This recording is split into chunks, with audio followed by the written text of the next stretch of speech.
Te doy la bienvenida a Digital Talks. Este espacio nace de la necesidad de compartir con profesionales que tienen que tomar decisiones de marketing digital y que no siempre disponen de toda la información. Para esto contaremos con la participación de expertos en marketing digital, en nuevas tecnologías, en datos o en nuevos modelos de comercialización digital. En resumen, participarán profesionales que ponen mucho cariño a lo que hacen, pero sobre todo, contaremos con personas que admiramos y de las que todos los días aprendemos. Somos T2O, una consultora de marketing, ventas y estrategia digital. Esto es Digital Talks. No tenemos verdades, pero sí muchas certezas. Arrancamos.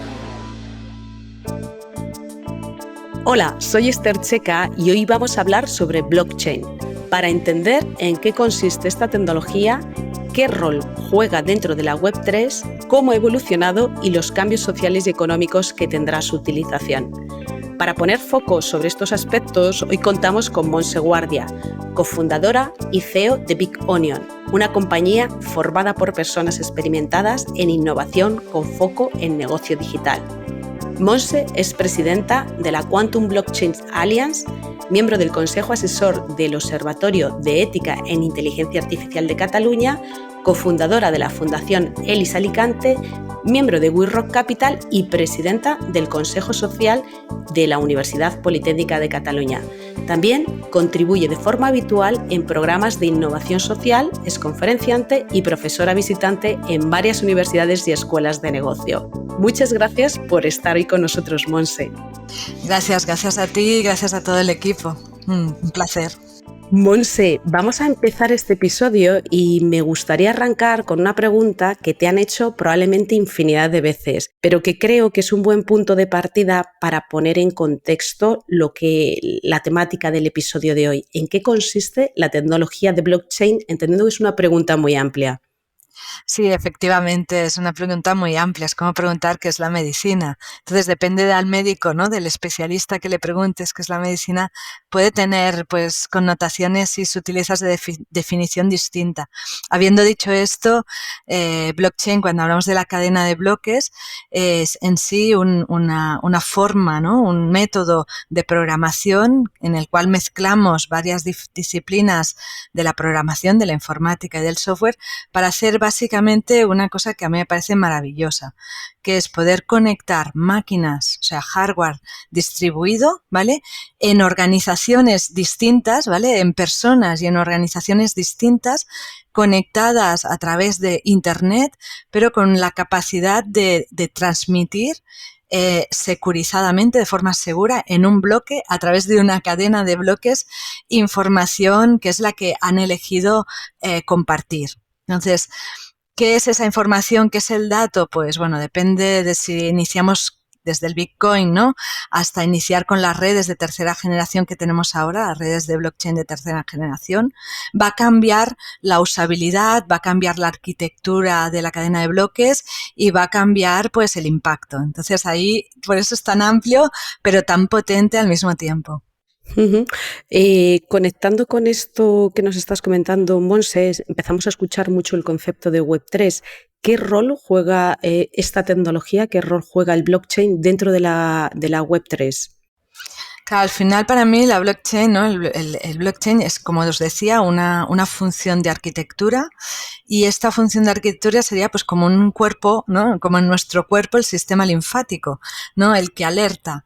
Bueno, la blockchain te permite hacer lo que llamamos el registro, o sea, un tatuaje en la red, o sea, decir, esto ha pasado por aquí en este momento, y lo permite hacer de una forma mutualizada entre múltiples ordenadores que están en múltiples sitios. ¿Qué significa? Que en la Web3, ¿no? Si nosotros, ¿no? Cuando dijimos la web, ¿no? Cuando nos fuimos a la web en los años 2000, lo que hicimos también era pasar de la televenta, ¿vale? De llamar y vender y el e-commerce y conectarnos a través del teléfono por voz, lo pasamos a hacer a través de datos, a través de la red, ¿no? De Internet, y poner lo que llamamos nuestra tienda virtual o nuestra página virtual, nuestra puerta de entrada y nuestra puerta de salida de comunicación. en la web 2, ¿vale? En la web 3 lo que estamos haciendo es algo más sofisticado. Es como cuando nos vamos a comprar a un centro comercial, ¿vale? En el centro comercial tenemos varias tiendas, tenemos el cine y todo, ¿no? Tenemos pues algunos cines, tenemos los lugares para que los niños jueguen, o sea, hay entretenimiento, ¿no? Si nos fijamos en un centro comercial, hemos visto que no solo hay nuestra tienda, ¿no? O nuestra puerta de entrada y salida, sino que estamos compartiendo el espacio con otras puertas de entrada y salida en un mismo lugar, ¿vale? La web 3 nos va a permitir esto, nos va a permitir estar en un mismo lugar digital, ¿vale? Un mismo espacio digital, pero a la vez eligiendo a dónde vamos a comprar o a dónde vamos a entretenernos o qué vamos a hacer ahí. Bueno, pues para que esto sea sólido, para decir, oye, realmente estoy entrando en esta tienda o en esta otra o me estoy entreteniendo con esta película, voy a tener que debajo de este espacio virtual, esta estructura quede registrada y sea verificable, ¿vale? Y nosotros siempre decimos que la blockchain evoluciona hacia esto, hacia una capa de conexión entre el mundo físico, quién eres, y este mundo, este espacio virtual que te va a permitir la Web3 de una forma mucho más exponencial y mayor. Entonces, esa verificación de quién eres, dónde estás conectándote y a través de qué estás vendiendo, comprando o relacionándote, esa prueba de verificación es lo que la blockchain, hacia dónde va el desarrollo de la blockchain, y es lo que permiten estas redes. Monse, como directora general en su momento y cofundadora de la red de Alastria, ¿en qué fase de desarrollo se encuentra ahora mismo esta tecnología cuando en su momento arrancasteis la red y el momento en el que nos encontramos ahora? Lo bueno de Alastria es que en verdad no es una red, ¿no? Alastria tenía 3 ejes de trabajo y tiene 3 ejes de trabajo. El primer eje es el agnóstico en tecnología. Oye, cualquier reto, desarrollo, blockchain, que son múltiples y diversos, tiene cabida en la asociación, ¿vale? Lo importante es que los socios, la gente que se esté asociando a Alastria o que forme parte de Alastria, pueda ser parte, ¿no? Puede ser voz, puede pertenecer a estas redes que serán pues múltiples y conectadas, y pueda crear un caso de uso, sea un negocio, sea un elemento de impacto social. Entonces, todo el mundo, ¿no? Por eso es un consorcio, ¿no? Un consorcio, una asociación de empresas pequeñas, medianas o grandes, y también administraciones públicas o universidades, porque en ese espacio que es el consorcio, esta asociación, una de las partes es la tecnológica, pero hay 2 partes más importantes, que son la jurídico-legal, oye, ¿esto cómo lo hacemos y cómo queda estandarizado, normalizado? Y la otra parte es qué caso de uso, o sea, cómo vamos a aplicarlo y cómo va a impactar. Entonces, los casos de uso de blockchain son distintos y pueden ser verticales de un sector, pero sobre todo, y es para lo que sirve la blockchain, tienen que ser transversales entre múltiples sectores. Entonces, en el momento que la creamos, ese concepto de trabajar en transversal, ¿no? Trabajar la banca con los seguros y con las compañías de energía y con compañías que midan el CO2, este concepto de trabajar mutualizado en una misma infraestructura, aunque sea segmentada, y cada uno cumpliendo ley de competencia y cumpliendo todas las leyes alrededor de cómo trabajar juntos en un modelo transversal digital, bueno, pues eso ya se creó, ya está funcionando, y esto nos tenemos que un poco sacar pecho y estar orgullosos de que ahora mismo Alastria pues pudo y tiene un estándar de identidad digital normalizado, una norma UNE, ¿no? Que además es patrón internacional, y al mismo tiempo pues que ya tenemos, pues creo que son casi 600 empresas trabajando entre ellas en creando casos de uso, y luego pues más o menos unas 100 startups. Entonces, para mí, pues una primera fase de lanzar y que esto esté en el mercado, esté impactado, y que entendamos que existe esta tecnología para usarla, eso fue pues la primera fase de Alastria, y debe crecer y debe continuar. Entonces, ahora mismo, a nivel tecnológico, que es lo que me preguntabas, lo más emocionante que hay es que ya estamos en la 3ª generación de redes con algoritmos de seguridad, de encriptación mucho más potentes, y con gente que está haciendo los deberes de seguir trabajando en esta tecnología porque cada vez sea más sólida y esa conexión uno a uno en el mundo digital y el mundo físico sea más veraz, ¿no? y ahora pues todavía tenemos mucho camino que recorrer ahí. Esto último que estás haciendo referencia y en la fase en la que nos encontramos, ¿qué cambios traerá y está trayendo la incorporación de blockchain desde el punto de vista de negocio y social? Claro, tenemos dos ejes, ¿no? El primer eje para mí es la eficiencia, ¿no?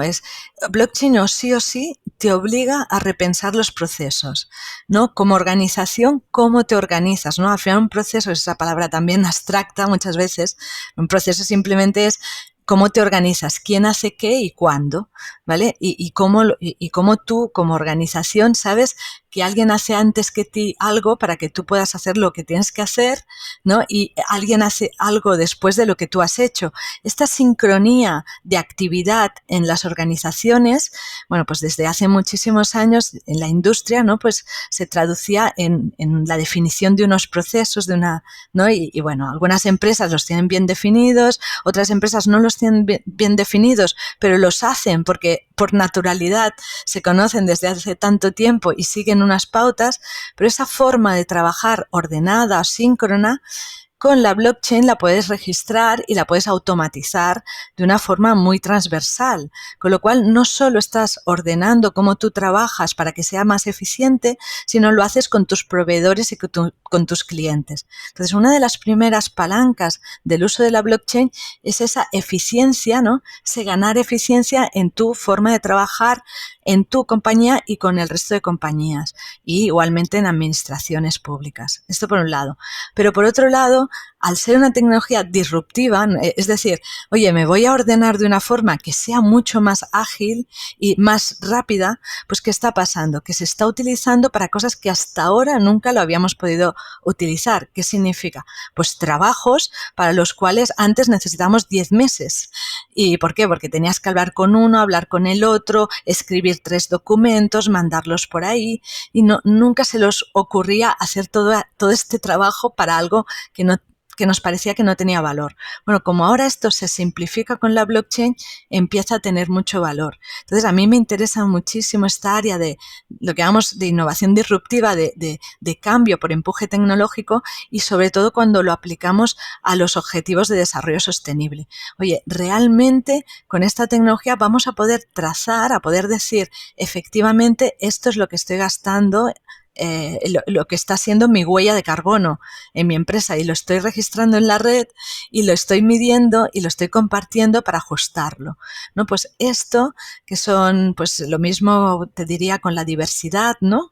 Cualquiera de los objetivos de desarrollo sostenible que te permita verificar algo complejo, medirlo y guardarlo en este archivador digital que es la blockchain, y que queda ahí como un tatuaje por vida y que lo puedas comparar con otros, eso son casos de uso fantásticos, ¿no? Y siempre hablamos, en lugar de hablar de aplicación de la blockchain, hablamos del caso de uso, ¿no? ¿Cómo lo uso? Y eso tiene mucha potencia. Volviendo a esta parte de impacto en negocio, a nivel de industrias, ¿qué verticales están teniendo mayor grado de adopción de esta tecnología? Pues mira, obviamente la cadena de suministro en general, ¿no? Cualquier sector, ¿no? Y sobre todo, ya sabes, el retail, que tiene cadena de suministros, ¿no? Todo lo que tenga cadena de suministros y que necesita medir la última milla, ahí tiene muchísimo sentido la blockchain, ¿sabes? Porque estás poniendo pues una cadena de muchos actores en sincronía, ¿no? Digitalmente, les estás facilitando el intercambio entre ellos. Entonces, esto tiene mucho sentido. Banca y finanzas también, porque al final estás creando, ¿no? Lo que es esa trazabilidad de activos financieros que van a tener un anclaje, ¿no? Van a ser menos etéreos, van a ser más tangibles, porque estás digitalizándolos de una forma muy, muy correcta a nivel de cumplimiento normativo, ¿no? Todo lo que sería cumplimiento normativo, auditorías, riesgos, tienen sentidos porque esta es una herramienta de trazabilidad y de registro.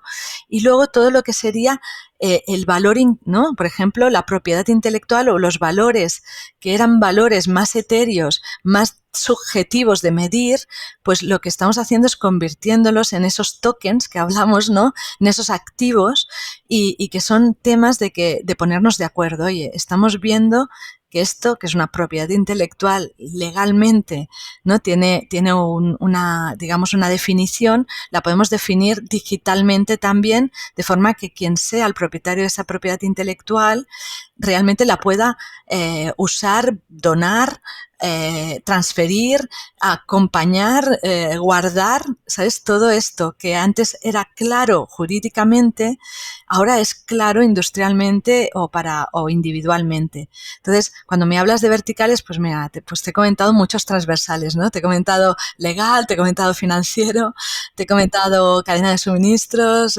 riesgos, auditoría, pues en transversal tiene mucho sentido y luego ya lo aplicas en vertical, ¿no? Pues para el sector de la energía, para el sector de la banca y seguros, para el sector de también, como no, del compromiso social o de las ONGs, ¿no? También tiene mucho sentido las fundaciones, esa relación entre las fundaciones y las ONGs, ¿no? Ahí también.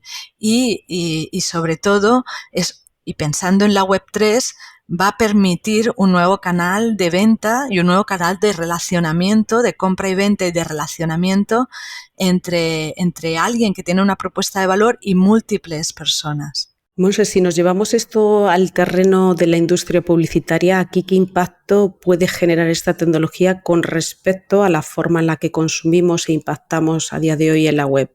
Yo creo que el gran impacto es el cambio, ¿no? Nosotros hemos tenido un cambio, estamos en el siglo XXI, ¿no? Y llevamos 22 años de un compromiso, ¿no? De nosotros creer que tenemos que relacionarnos en nuestra compra y venta de otro tipo, ¿no? De otra forma. Entonces, ese compromiso de decir, lo que yo estoy comprando, yo quiero saber de dónde sale y quiero estar segura de que hay una trazabilidad, de que realmente estoy comprando algo que no tiene un impacto negativo en el planeta, que estoy comprometiéndome a que hago ese intercambio de valor porque quien sea que me está vendiendo algo me es transparente, me dice quién es y cómo es y qué valores tiene y ¿no? Estoy alineada con esa marca. Entonces, yo creo que es muy potente a nivel publicitario por los valores de marca, ¿no? Ese diferencial, ¿no? En el contexto actual donde es internacional, estamos siendo compradores globales gracias a los canales digitales, ya no solo locales, pues esa competición buena y sana de diferenciarse entre las marcas, cuál es la diferencia, va a venir muy de la mano de cómo confiable es tu marca, ¿no? Qué reputación, no solo es la reputación, sino cómo me verificas con evidencias que la reputación que tienes de hacer las cosas bien o de estar cercano a las cosas que a mí me gustan es verdad, ¿no? Y es real, aunque estés a 100.000 kilómetros, ¿sabes qué te quiero decir? Entonces esa cercanía de la marca globalmente con cualquier persona es muy potente, permite a las pequeñas y medianas empresas estar en la misma liga que las grandes empresas. Otra cuestión que se me plantea y que es trending topic básicamente son los aspectos de seguridad. Y en este caso a la blockchain se le atribuye en cierta forma un mayor grado de seguridad con respecto a las interacciones digitales que tenemos ahora. Aquí, bajo tu punto de vista, ¿cuál es su aplicación dentro del contexto de la ciberseguridad? De hecho, eso es a mí es lo que más me atrae, ¿no? Toda la arquitectura de blockchain, o sea, todo el blockchain nace y de eso que nosotros hablemos de criptoactivos, ¿vale? De cripto es criptografía, bueno, y ya le llamamos ciencia, ¿no? Que es la criptología, ¿vale? Pero criptografía, ¿no? Y hacer algo que sea, ¿no? Codificar, hacer algo, encriptar algo que estás transmitiendo en la red es la base de la ciberseguridad, ¿vale?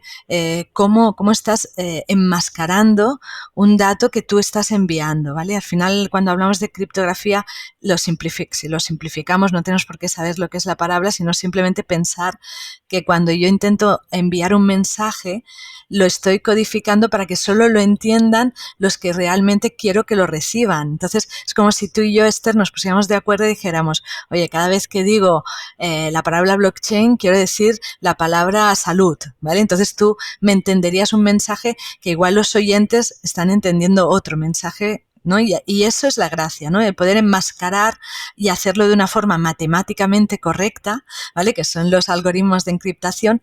Y la blockchain, o sea, la cadena de bloques nace entre otras disciplinas de lo que serían las matemáticas y el software, nace de ya que sea encriptado, que sea totalmente enmascarado lo que estoy poniendo dentro del bloque. O sea, el bloque, de hecho, de la cadena que estoy después encadenando, pues ya viene con unos mensajes que ya se cifran, los bloques se crean de forma segura y lo más potente, se crean desde el momento en que se ponen ¿no? En que se transmiten. Entonces, estás cambiando lo que llamamos la ciberseguridad perimetral, ¿no? A una ciberseguridad al dato. Y eso para nosotros, para los que nos gusta mucho y trabajamos, ¿no? En temas de ciberseguridad, nos facilita muchísimo, ¿no? Es una forma de transmitir mucho más segura y más simple para los que luego tengamos que proteger ese intercambio. En relación a esta pregunta, también otro de los grandes problemas que estamos viendo y que nos enfrentamos a día de hoy a nivel digital es la veracidad de la información. ¿El uso de esta tecnología ves que permitirá un mayor control de las noticias, por ejemplo, falsas? En el momento que transmitimos en blockchain, ¿no? Que creamos, ¿no? Y que ponemos un dato que es información, luego ya te digo, hay muchas disciplinas y luego pues lo ideal sería un contrato inteligente, bueno, pues ya hablaríamos de otra cosa. Pero en ese momento estoy dejando un rastro porque estoy marcando con el tiempo, ¿no? Con una marca de reloj, ¿no? Que decíamos como un tatuaje en la red, que he sido yo, que ha sido mi ordenador, que ha puesto esa información en ese momento.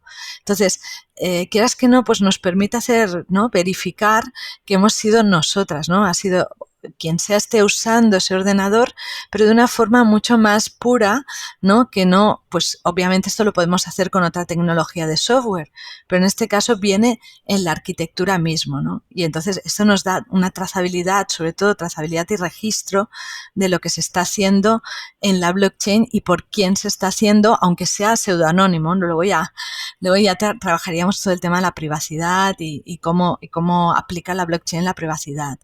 Pero realmente nos da una capa más de autentificación de qué se está haciendo y por qué se está haciendo. Uh-huh. Desde un punto de vista del ciudadano, al final, ¿cómo acercas la tecnología al ciudadano? Porque el ciudadano escucha mucho o escuchamos mucho diferentes conceptos, pero luego la realidad es cómo lo incorporamos o cómo percibimos esa incorporación en nuestro día a día. Y aquí la pregunta que se me plantea es en qué momento esta tecnología formará parte de nuestras vidas y que el ciudadano lo perciba como algo orgánico. Claro, ya está formando parte de muchas vidas, ¿no? De hecho, cuando trabajamos con token o cuando hablamos de los criptoactivos o ¿no? Con cierto matiz lo de moneda, ¿no? Porque ha de haber se ha de aplicar una política monetaria, pero bueno, lo que sí que hay muchos ciudadanos que ya tienen lo que llamamos su cartera digital, ¿no?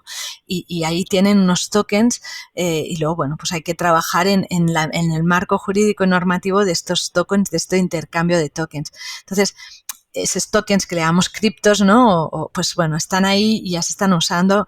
A mí lo que me gusta y me interesa es que también se están usando, por ejemplo, en casos de empresas que ya no son startups porque ya han recibido su inversión y ya están ahí trabajando desde hace 5 años o 4 años, que son, por ejemplo, para medir las huellas de carbono, ¿no? Esto ya está pasando y hay empresas, ¿no? Y sobre todo hay casos de uso de blockchain entre empresas, ¿no? Lo que llamamos el B2B, entre empresas, pues ya están trazando los bancos determinadas actividades, determinadas funciones y ya, por ejemplo, se está trazando medidas de la huella de carbono o otros valores. Entonces, ese uso entre empresas ya se está usando. Ese uso con con las billeteras digitales o lo que llamamos las carteras digitales está ya encima de la mesa, pero ¿cuándo va a ser ampliamente, masivamente utilizado? Va a ser cuando consigamos, ¿no?, profundizar en lo que llamamos la identidad digital.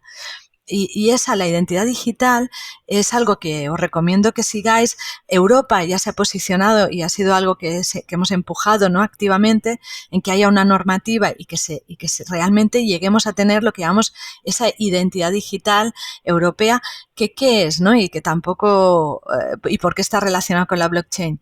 Bueno, pues esa identidad digital lo que es la capacidad de tú como ciudadano, como comprador, como persona que va a un gimnasio, como pues que tengas tú la llave para entrar en estos espacios digitales que van a ser pues o bien tiendas o bien escenarios en los cuales tú vas a participar.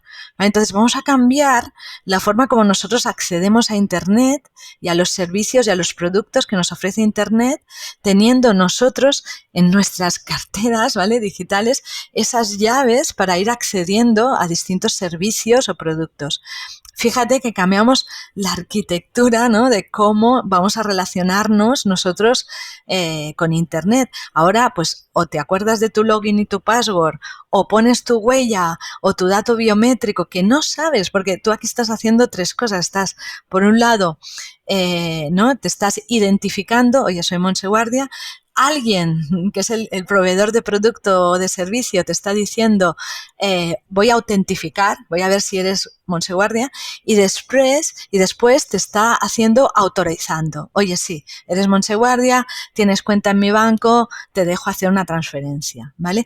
Bueno, pues este mecanismo pues con la identidad digital, y ese es el trabajo que todavía se está haciendo, va a cambiar, va a decir, oye, yo ya estoy autentificada, ¿no?, y yo sé que quiero comprar esto en tu tienda, ¿no? Un poco como lo hacemos cuando vamos a comprar el pan, ¿no?, si no conocemos al panadero, ¿no? Tú entras ahí en la panadería, oye, 3 barras de pan, ¿no?, y te vas, y nadie te pregunta si eres Montse Guardia o Esther Checa, ¿no? Muy interesante, Monse. La pregunta era porque hay una parte, muchas veces la conversación es que estas tecnologías tienen diferentes formas de calar a nivel social y la forma en la que el usuario las percibe, las usa y lo ágil que es incorporarlo en su día a día. Y de alguna forma estas tecnologías, pues en conversaciones comentamos muchas veces que terminan estratificando la sociedad. Personas que son ágiles en su incorporación, su uso por el conocimiento y el valor que identifican que tienen, y un conjunto muy importante a nivel de sociedad que saben que hay algo ahí, pero que su activación no la tienen tan clara. Así que yo creo que lo has dejado bastante claro. Sí, y va a cambiar, pero va a ser natural, ¿sabes? Yo siempre, mucha gente dice, oh, es muy complejo. Bueno, imaginaros el video on demand, que es una tecnología que hay detrás de toda la posibilidad que tenemos ahora de ver, pues, series de televisión, documentales, películas, a través de simplemente, pues, unas plataformas, ¿no?, digitales de contenidos. Pues bueno, ya conocéis Netflix, HBO, Movistar, las que sean, ¿vale? Pues esta capacidad que tenemos ahora de elegir en dónde vamos a buscar un contenido digital de entretenimiento o simplemente de enseñanza, esto que estamos haciendo en nuestro televisor, ¿no? Bueno, pues cada vez, ¿no?, se ha ido democratizando ese acceso. Es verdad que has de pagar una suscripción, ¿no? Pero sí que eso nos va a pasar, ¿vale? Y va a haber este cambio. Y ese cambio en forma de que nosotros podamos elegir cómo accionar Internet, cómo interaccionar de una forma más pura y más cercana a nuestro día a día. De ahí la relevancia de ligar la blockchain, ¿no?, de empezar a atar lo que serían estos desarrollos de plataforma de blockchain con los desarrollos frontales que decimos nosotros, los desarrollos de acceso, que como son los desarrollos de acceso de la Web3 con la realidad virtual o sobre todo la realidad extendida, ¿no? Y de ahí que nosotros pues en Bicomnio trabajemos sobre todo en esa unión entre el software que viene por la parte de captación de datos, ¿no? Pues también la forma de cómo lo presentas y cómo lo transmites seguro, cómo entra en estos motores de inteligencia, ¿no?, en este software que va creando, ¿no?, a partir de lo que nosotros indicamos, pues cómo todo esto al final nos va a crear unas herramientas que, bueno, que nos van a hacer romper el espacio-tiempo, ¿no? Vamos a poder hacer cosas mucho, obviamente, más veloces, pero también lo que nosotros pretendemos es que sean más conscientes, ¿no? Que queramos hacer lo que realmente estamos haciendo. Muy bien. Montse, para cerrar y teniendo en cuenta todo esto que nos has contado, que yo creo que es una maravilla la exposición de concepto y de ejercicio práctico que implica esta tecnología, ¿qué se tendría las personas que nos estén escuchando, sobre todo directores, bueno, pues o responsables de áreas de marketing, de innovación o de tecnología, con qué se tendrían que quedar de cara a entender cómo esta tecnología puede impactar en su día a día? A mí me gustaría, y esto lo he comentado con muchos especialistas y expertos en marketing, que nosotros hemos pasado una época, ¿no? Yo creo que hemos vivido los últimos 20 años casi evolucionando el marketing digital, ¿no? Hablábamos de marketing en general, ¿no? Con los grandes expertos, y luego hemos ido más al detalle, ¿no? Del marketing en la red, el marketing digital, ¿no? Y en ese marketing digital, pues el SEO, el SEM, etcétera. Bueno, ahora estamos en un momento que la tecnología, la red, ¿no? Todo lo que estamos haciendo los tecnólogos en Internet, encima de Internet, nos está permitiendo volver al humano, volver a, oye, realmente cuando se inicia el marketing, cuando posicionas producto y posicionas servicio, ¿cómo lo posicionas? ¿Cuál es el impacto humano? ¿Y quién es ese humano que hay detrás? ¿No? Ahora vamos a volver, ¿no? a pensar en por qué haces marketing de una marca, cómo haces ese marketing, cómo diferencias esa marca, porque tienes unos valores que vas a impactar en un mundo que es global, ¿no? Y que esa marca, aunque seas una pequeña empresa en Badajoz o en Valencia o en Barcelona, en donde sea, esa marca va a llegar a gente que tenga la misma comprensión, vas a poder impactar en personas en todo el mundo. Entonces, yo creo que para los especialistas en marketing, y eso es precioso, ya no solo estás pensando en el SEO, en el SEM, en cómo mides, no, vas más allá, oye, en cómo impactas. Y luego ese canal que va a ser la Web3 va a tener un canal, es un nuevo canal, ¿no? Y entonces ahí esa visión más, digamos, humanista del uso del canal digital, bueno, yo creo que es muy interesante, sobre todo a volver a los orígenes de la marca, del marketing, del branding y de los canales, ya no solo especialistas en digital, sino, oye, especialistas en marketing que además tienen canales digitales muy cercanos. Muy bien, Montse, pues muchísimas gracias por este tiempo que nos has dedicado, sobre todo, bueno, pues por acercarnos de una forma mucho más sencilla al momento en el que se encuentra esta tecnología, también a la forma en la que vamos a relacionarnos. Yo creo que has dado varios puntos muy, muy interesantes. Su impacto a nivel social y de negocio que estamos viendo y que vamos a ver, y sobre todo los casos de uso donde más valor está aportando a día de hoy. Así que muchísimas gracias por el tiempo que nos has dedicado, Montse. Muchísimas gracias a vosotros y un placer. Nos volvemos a escuchar en unas semanas. Mientras tanto, puedes leernos en las redes sociales de t2o.com. Estamos en LinkedIn, Twitter y Facebook. Y si quieres volver a escuchar este podcast, lo podrás encontrar en nuestro canal Digital Talks, en Spotify, iVoox, Google Podcast y Apple Podcast.